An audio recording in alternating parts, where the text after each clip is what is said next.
psikosomatis atau psikosomatik, istilah yang mengacu pada keluhan gejala fisik yang muncul akibat pikiran dan emosi yang dirasakan oleh seseorang. Kemampuan orang untuk menghadapi stres itu berbeda-beda. Yang namanya stres itu pasti kita alami setiap hari. Nggak ada orang yang hidup tanpa stres, itu nggak ada, gitu kan?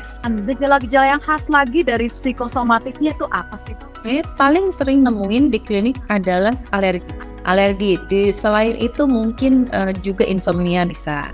Psikosomatik akhir-akhir ini semakin sering dibicarakan karena semakin banyak orang yang mengalaminya. Sebenarnya apa itu psikosomatik? Bagaimana gejala-gejalanya serta cara penanganannya? Saksikan dalam video berikut ini. Nah, penyakit-penyakitnya berarti juga semua ya dok, dari kepala sampai kaki bisa terjadi ya penyakit-penyakitnya ya. Oke. Nah, gimana nih dok untuk masalah kulit tadi, contoh alergi ke eksim juga, gimana stres juga bisa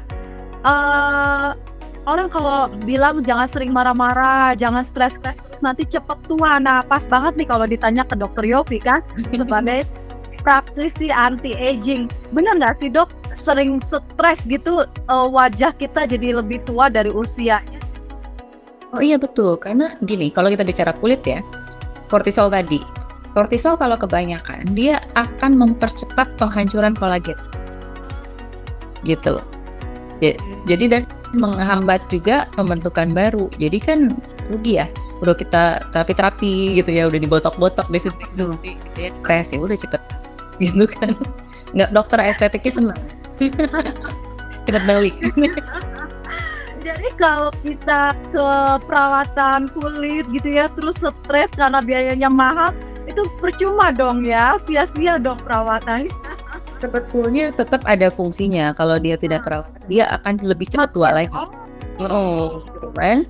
Iya sayang aja ya dengan dia begitu kan, berarti investasinya nggak tahan lama. Makanya kalau saya misalnya kalau ada pasien pun dipotok di apa, biasanya saya stress management juga, saya kasih protein juga, apa supaya manage-nya dia lebih lama untuk harus ditindakan ulang gitu. Oke, nah untuk penanganannya dok, tadi kalau dokter kan selalu nih terkait penanganan ke manage stresnya. Nah, ini banyak penderita psikosomatis yang penanganannya nggak sampai ke manage stresnya. Jadi kadang merasa tadi yang ketergantungan obat atau bilang suplemen nih, aduh ini mah nggak cocok nih, nggak ngefek. Nah gimana tuh dok? Kayak sebenarnya gini, kalau kita bicara tentang stress management, kadang-kadang orang tidak melihat terlalu holistik gitu ya. Maksudnya gini, stres itu sendiri kan berarti ada stimulusnya. Oke? Ada stimulusnya, ada kita menangkap, mengolahnya seperti apa, and then resultnya seperti apa, kan gitu. Nah, kalau sudah terjadi si masalah stresnya itu sendiri, berarti kita segala arahnya harus dilihat. Stimulusnya sendiri kalau bisa dikurangin, misalnya, maaf, saya paling sering dapat pasien yang stimulus stresnya adalah orang terdekat. Pasangan, suami istri, teman dekat, yang sekarang happening dengan toksik gitu kan ya. Ini harus kita perhatikan juga. Karena tanda kutip percuma kalau kita sudah memanage tapi ibaratnya lingkungannya nggak kita pilih juga gitu. Jadi itu maksudnya apa? Ya kan banyak orang yang menghindar lah, suami istri misalnya kalau saya lihat ya, mereka mendingan nggak usah ngomong deh gitu, nanti juga berantem gitu, nggak ada, udah males gitu untuk memperbaiki. Ya udah jadi kita sibuk sendiri, mengalihkan sendiri segala macam. Ini kalau dari luarnya sendiri tidak di manage, itu akan jadi stimulus yang terus menerus. Oke, sama kayak kita sakit perut tapi kita nggak pernah cuci tangan gitu kan, makan produktif kayak gitu. Nah yang kedua, how we manage the stress, itu tentang mindset. Kalau saya di klinik, kalau di sini pasti ada beberapa pasien saya juga pasti familiar dengan saya selalu mengajarkan change your mindset. Karena kalau kita tetap mengolah dengan gaya berpikir kita saat ini, pasti gejalanya akan muncul lagi. Sangat bisa kok. Itu biasanya saya ada teknik-teknik tertentu untuk ngebantu untuk help to change the mindset. Dan kalau sudah terjadi stresnya, berarti harus di-manage dong, diturunin stresnya, dirilis kortisolnya diturunkan gitu kan. Misalnya sudah ada misalnya stresnya udah sampai ke otot, apa juga bisa kita rilis gitu kan. Jadi komprehensif. gitu kita lakukan. Dan kalau sudah beres urusannya, berarti mainnya tetap di mindset. Mindsetnya kita harus punya growth mindset, jangan fix mindset. Banyak orang yang kekeh, maksudnya maksa gitu ya. Pokoknya caranya harus begini, nggak bisa. Karena prinsipnya gini, kalau kalian sudah sampai sakit, berarti ada sesuatu dari gaya hidup kita, gaya pikir kita yang harus diubah supaya ini tidak terulang lagi. Iya. Aduh, banyak banget tuh yang komen harus jauhi orang yang toxic. Nah, iya memang nih lagi banyak nih ngomongin toxic ya. Iya, itu ternyata juga jadi faktor ya, sahabat-sahabat Nutrimax. Oke, Dok, untuk nutrisi yang paling dibutuhkan atau adakah herba atau makanan khusus yang paling dibutuhkan oleh penderita psikosomatik? Nah, ini menarik karena sebenarnya ketika kita bicara sudah psikosomatis tergantung organnya apa dulu ya, gitu ya. Tapi in general nomor satu saran saya adalah turunkan dulu inflamasi. Nah, turunkan inflamasi bisa dengan hal-hal yang umum, misalnya omega 3. Itu paling bagus untuk menurunkan inflamasi. Kurkumin, glutathione, itu bagus ya untuk menurunkan inflamasi itu segala macam. Yang kedua, itu turunin kortisol. Sebetulnya yang paling baik menurunin kortisol itu namanya fosfatidilserin dari lemak juga. Itu bagus. Yang lainnya bisa ada yang dari golongan protein seperti ada GABA, ada 5-HTP misalnya gitu ya. Apalagi ya, even magnesium itu juga bisa gitu. Nah, yang lainnya adalah supporting dari untuk membuat neurotransmitter di kepala. Neurotransmitter kan tahu ya? Boskan. Ya, yang untuk mikir gitu ya, kayak serotonin, kayak dopamin segala macam. Nah, itu harus dipastikan si pencernaan kita bagus. Protein yang kita konsumsi harus bagus. Yang kedua, mikrobiomnya harus bagus. Gitu. Jadi prebiotik, probiotik.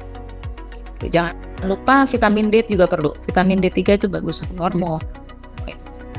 Oke, lanjut ya. Nah, untuk aktivitas atau ada nggak terapi khusus gitu dok? Apakah harus hipnoterapi, akupuntur, atau contoh ada orang-orang yang mengalihkannya ke olahraga? Karena kan aktivitas fisik nih harus bagus nih. Tapi banyak gym-gym jadi penuh gitu sebagai pelarian dari stres supaya kalau aktivitasnya meningkat, cepet capek, tidurnya enak gitu dok. Tapi kan ternyata over gitu loh. Bahkan ada yang habis ke gym meninggal. Nah, gimana nih dok? Itu dia, balik-balik lagi, semua yang over tidak baik. Mau sehat, ya kayak minum air putih aja. Udah terlalu banyak minum air putih juga udah gak bagus gitu kan ibaratnya. Nah, jadi sebetulnya gini, olahraga salah satu pilihan yang baik kalau dilakukan dengan proper. Karena olahraga itu juga kan meningkatkan hormon endorfin juga, bantu juga ke dopamin juga gitu. Nah, tapi olahraga kadang-kadang orang lupa bahwa olahraga itu kan banyak jenisnya. Nah, kalau saya sarannya adalah olahraganya semua kita harus dapat. Ya cardio, ya weight training, ya stretching gitu kan. Nah, ini yang kadang-kadang orang suka lupa gitu, bahwa semuanya harus seimbang. Orang sibuk cardio aja tapi weight trainingnya muscle-nya tidak di-maintain, stretchingnya nggak di-maintain gitu. Ini semua perlu. Nah, selain itu saya juga sarankan sebetulnya olahraga yang outdoor. Karena dengan kita ngelihat jauh gitu ya, terus lihat matahari pagi yang hijau-hijau, itu bantu banget tuh untuk meningkatin hormon serotonin, misalnya hormon dopamin gitu, even oksitosin juga dapat. Jadi olahraga perlu, cuman tetap tadi tolong secukupnya. Olahraga juga kan sebenarnya meningkatkan peradangan, tapi peradangan yang baik supaya diperbaiki kan gitu. Tapi kalau orang terus-menerus kayak tadi, kasus yang tadi, itu juga setahu saya kebanyakan orangnya over atau lupa umur, udah umur 40 tahun ke atas. Olahraga juga tidak boleh olahraga yang permainan yang tidak bisa ngukur capainya seperti apa, jadi seringnya kena serangan jantung seperti itu. Oke. Nah, tadi olahraga menarik nih. Olahraga itu juga bisa meningkatkan peradangan, tapi untuk diregenerasi, kalau makanan gimana dok? Untuk hasil sampingnya gitu, hasil samping metabolisme kan juga terjadi bentukan radikal bebas. Nah, Betul. apakah itu juga memicu gitu loh terjadinya stres oksidatif? Iya. Betul. Contoh gula aja. gula, terutama yang benar-benar glukosa ya maksudnya ya. Nah, itu sudah ada penelitiannya bahwa minum gula yang berlebih, termasuk penelitian saya waktu S2. Jadi ketika kita makan karbo dalam jumlah cukup yang baik, itu justru dia akan membuat kita fokus. Tapi begitu jumlahnya saya naikkan, waktu saya kalau nggak salah 20 gram, 40 gram, sampai 80 gram, itu justru akan membunuh sel otak. Gitu. Itu penelitian saya sendiri gitu. Maksudnya jadi benar-benar saya mengamati. Jadi memang ketika over, even karbo ya, kan orang selalu bilang, oh sarapan itu penting untuk fokus dan segala macam, betul. Tapi begitu over malah mematikan sel otak kita sendiri, gitu. Jadi hati-hati di situ. Wah, Dok. Oke, Dok, kalau yang hipnoterapi atau harus ditangani dengan akupuntur, nah itu gimana Dok untuk kasus psikosomatik ini? Itu bisa sangat membantu. Saya juga di klinik memakai terapi hipno gitu ya, psikoterapi gitu, bahasa terapi, akupuntur, itu sangat membantu. Sebetulnya saya juga pakai RTFS ya, itu sebetulnya memang perlu dipilihkan oleh yang berpengalaman gitu kan, tersertifikasi, berpengalaman, sehingga bisa menempatkan psikoterapi yang tepat gitu ya. Mungkin kalau saya mengcombine antara terapi dan sesi gitu ya, atau fasilitasi untuk mereduce stresnya itu. Tujuannya adalah supaya orang itu bisa menghandle stresnya, dan stres yang lama itu tidak bertumpuk terus di badan kita.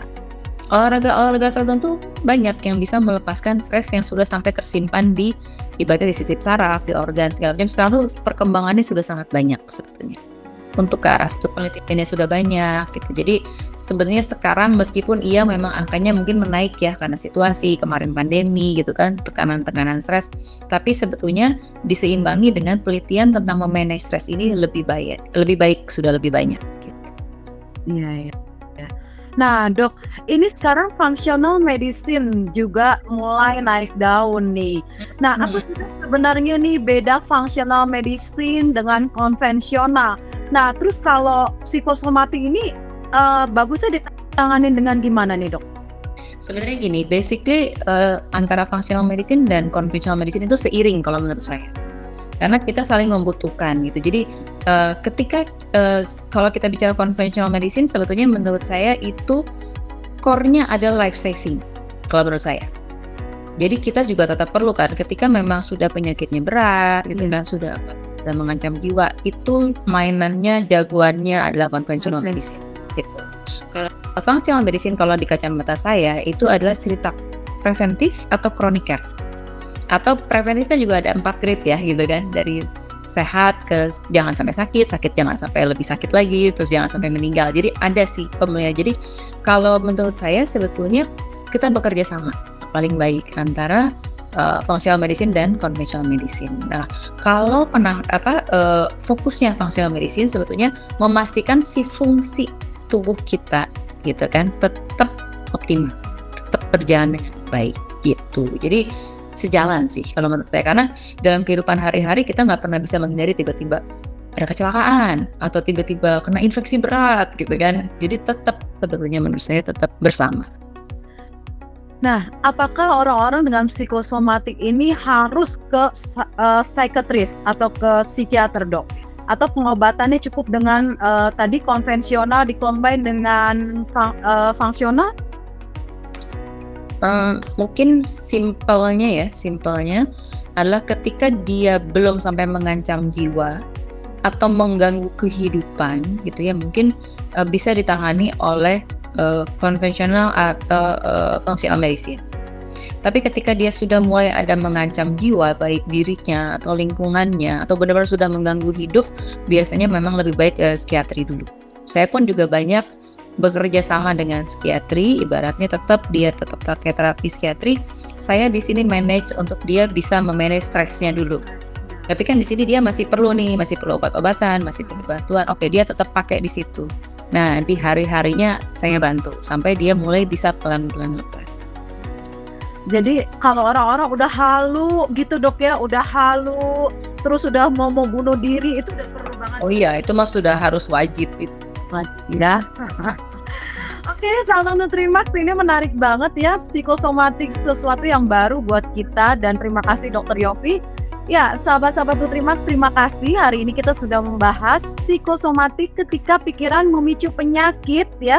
Bahkan penyakit yang mematikan dan gangguan-gangguan lainnya. Ternyata banyak banget. Nah, untuk itu kita ini harus bisa manage stres ya.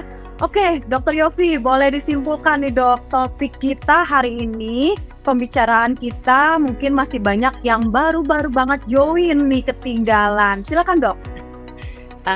Intinya begini, sebetulnya ketika kita bicara psikosomatis, itu gejala yang timbul di badan yang berawalnya dari pikiran, simpelnya gitu ya. Jadi yang perlu diperhatikan sama kita adalah bagaimana kita bisa memanage day by day stres-stres kecil sampai besar di dalam hidup kita sehingga tidak akan terakumulasi sehingga menimbulkan gejala psikosomatis. Nah, kalaupun ternyata kita sudah sampai memiliki gejala-gejala tersebut, berarti kita bisa meminta bantuan mungkin kalau ke dokter, apakah kalau memang sudah ada sampai gangguan keselamatan hidup gitu ya, mengganggu keselamatan hidup kita, mungkin kita bisa ke psikiater. Tapi kalau misalnya belum gitu, tapi sudah mulai timbul-timbul gejala, kita bisa ke dokter spesialis yang bisa sesuai dengan gejala kita, atau kita bisa juga ke dokter functional medicine untuk mendapatkan bantuan. Kira-kira seperti itu.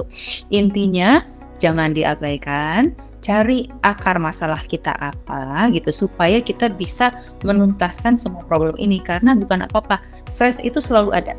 Kita akan selalu menghadapi stres. Jadi banyak pasien-pasien aku yang udah diterapi nih, udah gini, saya masih begini ya dok, kok saya masih mikir gitu. Ya iyalah, selama kita masih punya otak ya pasti masih ada stresnya kan gitu. Tapi kita sekarang lebih matang dalam menghadapi stres itu sehingga akan meminimkan timbulnya gejala psikosomatis. Kira-kira seperti itu. Oke, Dokter Yofi, terima kasih banyak. Hari ini sahabat-sahabat Nutrimax tentunya sangat berterima kasih semua ya. Sama Dokter Yofi, makasih banyak dok sudah berbagi ilmu. Ini sesuatu yang baru buat kita. Dan ternyata sahabat-sahabat Nutrimax dua-duanya nih harus diperhatikan ya. Jangan kita fokus juga sama pikiran, mengabaikan di tubuh kita udah ngasih tanda-tanda ya sakit-sakit, kita abai tadi, deny tadi. Oke, terima kasih Dokter Yofi, terima kasih sahabat-sahabat Nutrimax semua. Tetap sehat ya. Hidup sehat, harta selamat. Nah, itu tagline-nya Nutrimax nih ya. Hidup sehat, harta selamat. Jadi penting banget untuk mencegah daripada mengobati.